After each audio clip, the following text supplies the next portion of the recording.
For further analysis on the latest updates on the International Criminal Court case against Israel, joining us from Liverpool is Triestino Marinello, Professor of Law at Liverpool John Moores University and a member of the legal team for Gaza victims. Sir, thank you for joining us on Qnews. We're glad to have you with us to know your inputs on the matter. Let me first start by asking you, what types of evidence and documentation was brought up in the case for Israel's genocide in Gaza? Well, first of all, many thanks for having me today. The case for genocide in Gaza has been brought by South Africa before the International Court of Justice, as the International Criminal Court is not investigating, at least is not investigating yet, genocide in the Gaza Strip, but the prosecutor, when he requested arrest warrant, the prosecutor Karim Khan, he said clearly that his investigation is still ongoing and he could widen the scope of his report.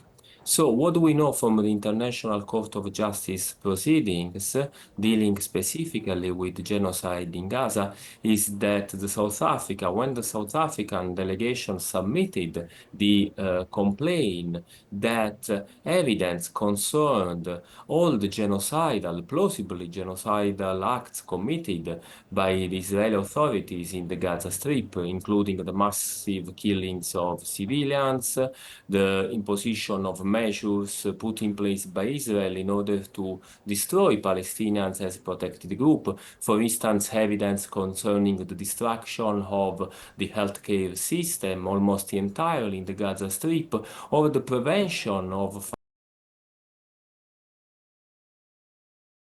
by the Defense Minister Galland on the 9th of October 2023. But at the same time, the evidence also concerned the so-called genocidal statement put in place by Israeli leaders. Because when it comes to genocide in criminal proceedings, generally the most difficult element to prove is the intent to commit genocide, to destroy the protected groups under the Genocide Convention.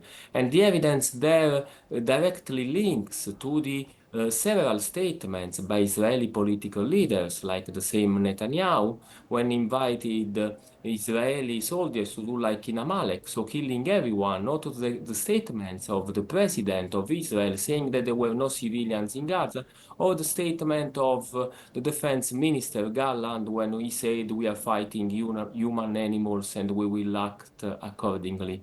This was considered at the time sufficient to establish that there was a risk of genocide in Gaza. There is a risk of genocide, of course.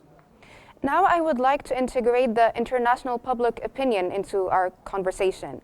How does it affect the International Criminal Court of Justice proceedings and decisions on Palestine cases, or is it the other way around? Sorry, I didn't get the last part clearly. Please, you could repeat it again. My Sure. apologies. How does the international public opinion affect the proceeding of the International Criminal Court and decisions, or is it the other way around? Well, the problem is that before going to the public opinion, we should clearly say that this is the biggest, first of all, concerns of the victims of the most serious crimes. And to be clear, so far, the International Criminal Court has failed all the expectations of Palestinian victims in Gaza, but not only, because when we talk about international crimes committed by the Israeli authorities, we should not forget that there is also wide evidence that these international crimes are also committed in the West Bank, including East Jerusalem. The case before the International Criminal Court started in 2009, so 15 years ago, when for the first time the state of Palestine accepted the jurisdiction of the International Criminal Court.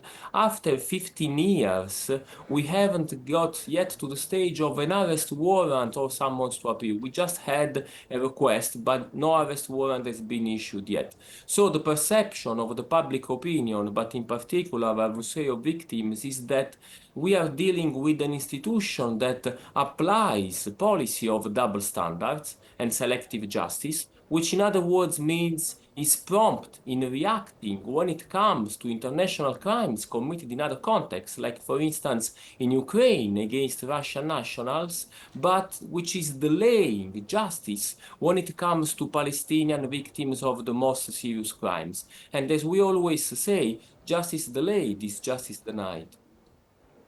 So, with the International Criminal Court facing constant pressure, especially after it requested arrest warrants for Benjamin Netanyahu and Yoav Gallant back in May on charges for committing war crimes, if you could expand more on the challenges imposed in enforcing the rulings of the International Criminal Court?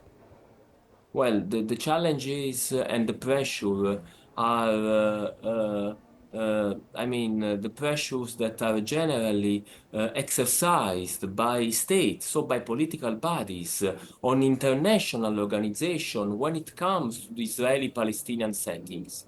In particular, Western states have been granted impunity to Israel since 1948. So when it comes to the International Criminal Court, which is the only international organization which can have some deterrent effect, can prevent the Israeli authorities potentially to commit the most serious crimes in the Gaza Strip, there have been incredibly huge pressures by states, in particular by Israel's allies. So we are talking of the United States, Germany, the United Kingdom, and the list of states is long here, exercising pressures on the states. But the court and its staff has also been subject to significant threats against, as I was saying, against its staff. An investigation by the British newspaper Guardian and the magazine Plus 972 revealed how the former director of Mossad was exercising pressure and threats on the former prosecutor and her husband.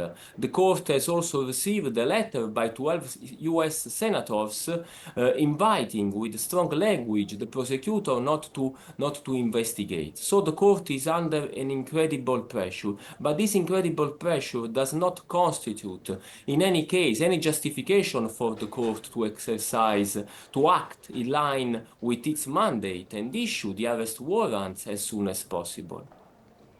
Thank you so much for your fruitful insights. That was Triestino Marinello, professor of law at Liverpool and member of the legal team for Gaza victims. Thank you so much.